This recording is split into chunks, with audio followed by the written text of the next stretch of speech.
اعوذ باللہ من الشیطان الرجیم بسم اللہ الرحمن الرحیم سورۃ قریش بسم اللہ الرحمن الرحیم لإلاف قریش ایلافہم رحلۃ الشتاء والصیف فلیعبدوا رب ھذا البیت الذی اطعمہم من جوع وآمنہم من خوف۔ قریش کو مانوس رکھنے کے لیے اللہ نے ان کے دلوں میں محبت ڈال دی، رحلۃ الشتاء والصیف، سفر کی سردیوں میں بھی اور گرمی میں بھی۔ اس میں اشارہ ہو رہا ہے کہ جو ایسٹ ویسٹ ٹریڈ میں قریش کو مونوپولی حاصل ہو گئی تھی۔ پہلے یہ ٹریڈ قوم سبا کے ہاتھ میں تھی، جبکہ عروج کا دور تھا یمن کا۔ تو ہوتا یہ تھا کہ ہندوستان سے اور جاوا اور ملایا اور سماٹرا، بورنیو اور چین سے سارا جو سامان تجارت آتا تھا وہ یمن کے ساحل پر، کیونکہ نہر سویس تو تھی نہیں۔ اب ایک طرف وہ ہے فار ایسٹ، ایک طرف ہے یورپ،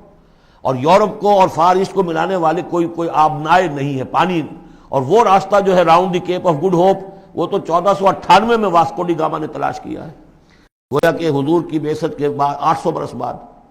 اس وقت کیا شکل تھی کہ سارا یورپ کا سامان تجارت آیا تھا فلسطین کے ساحل پر، شام کے ساحل پر، اور یہاں سے سارا مال آ کر اترتا تھا یہ یمن کے ساحل پر۔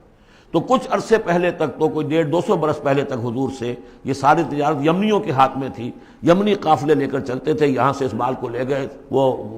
وہاں تک، شام تک، پھر وہاں سے مال لے آئے، اور یہ ایک طرح سے گویا کہ ایسٹ اینڈ ویسٹ جو ٹریڈ تھی اس میں انہیں کی پوزیشن حاصل تھی۔ پھر جب سیل العرم آیا ہے، ان پر سیلاب آیا ہے، وہ تباہ و برباد ہو گئے، تو پھر یہی ایسٹ ویسٹ ٹریڈ جو ہے یہ قریش کے ہاتھ میں آ گئی۔ اور ان کو خاص طور پر پروٹیکشن یہ حاصل تھی کہ چونکہ یہ خانہ کعبہ کے متولی تھے اور وہاں تمام قبیلوں کے بت رکھے ہوئے تھے، گویا کہ سب کے خدا ہاسٹیج تھے ان کے پاس، لہذا ان کے قافلے پر کوئی حملہ نہیں کر سکتا تھا، کسی اور کا قافلہ بچ کے جا نہیں سکتا۔ اس قافلے کو لوٹتے تھے بدو، اور اس کو جو ہے کوئی حفاظت نہیں ہوتی تھی، لیکن قریش کا قافلہ بدو دور رہتے تھے کہ یہ تو خانہ کعبہ کے متولی ہیں، اور اگر ہم نے ان کا قافلہ لوٹا یہ ہمارا بت اٹھا کے پھینک دیں گے باہر وہ خانہ کعبہ سے۔ اس لیے انہیں اس خانہ کعبہ کی وجہ سے وہ پوزیشن حاصل ہوئی کہ انہیں تونگری اور دولت مندی حاصل ہو گئی، اور پھر یہ ایسا کرتے تھے، سردیوں کے زمانے میں یہ اپنا چکر لگاتے تھے یمن کا، اور گرمیوں کے زمانے میں جاتے تھے شام کی طرف، فلسطین کی طرف، کیونکہ وہ گرم علاقہ ہے تو وہ سردیوں میں، اور یہ چونکہ زیادہ ٹھنڈا علاقہ تھا وہ گرمیوں میں۔ لإلاف قریش، اس واسطے کے مانوس رکھا قریش کو، الافہم رحلۃ الشتاء والصیف، ان کے دلوں میں وہ الاف سے مراد کیا ہے کہ سفر جو ہے ان کا جاڑے کا اور گرمی کا، اس سے ان کو گویا کہ مانوس کر دیا۔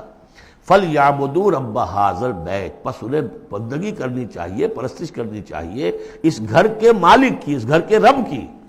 انہوں نے یہاں لا کے 360 بت رکھ دیے ہیں،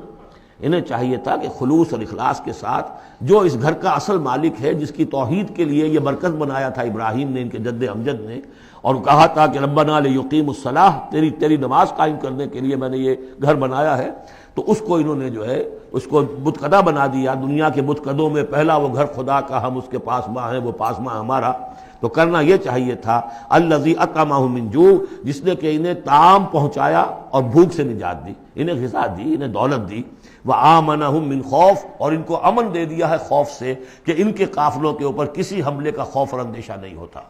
صدق اللہ العظیم۔